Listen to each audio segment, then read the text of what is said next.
साखरेच्या दरात झालेल्या वाढीचा परिणाम आता सोलापुरातील सिद्धेश्वर साखर कारखान्याबाहेरही पाहायला मिळत आहे। सिद्धेश्वर साखर कारखाना परिसरात साखर खरेदीसाठी सभासद शेतकऱ्यांची मोठी गर्दी झाली असून साखरेसाठी अक्षरशः झुंबड उडाल्याची चित्रे पाहायला मिळाली। सिद्धेश्वर साखर कारखान्याकडून सभासद शेतकऱ्यांना प्रति सभासद 50 किलो साखर देण्यात येत आहे। विशेष म्हणजे ही साखर केवळ 27 रुपये प्रति किलो दराने उपलब्ध करून दिली जात आहे। सध्या बाजारात साखरेच्या दरात वाढ झाल्याने कारखान्याकडून काही काळ साखर वाटप बंद ठेवण्यात आले होते।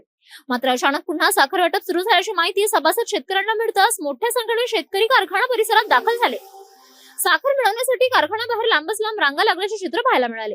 बाजारभावाच्या तुलनेत कमी दरात साखर मिळत असल्याने सभासद शेतकऱ्यांकडून या साखर वाटपाला मोठा प्रतिसाद मिळत आहे। दरम्यान गर्दी वाढल्याने कारखाना परिसरात नियोजन आणि शिस्त राखण्याचे आव्हानही निर्माण झाले। माझं नाव नारायण गायकवाड।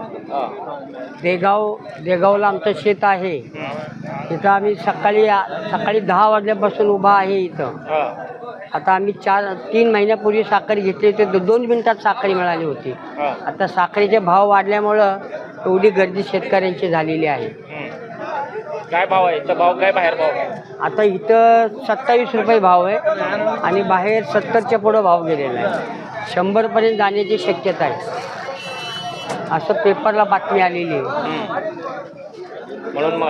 म्हणून आलो। मग घरात मुलं वगैरे नाही आहेत का? तुम्ही आला त्या वयात?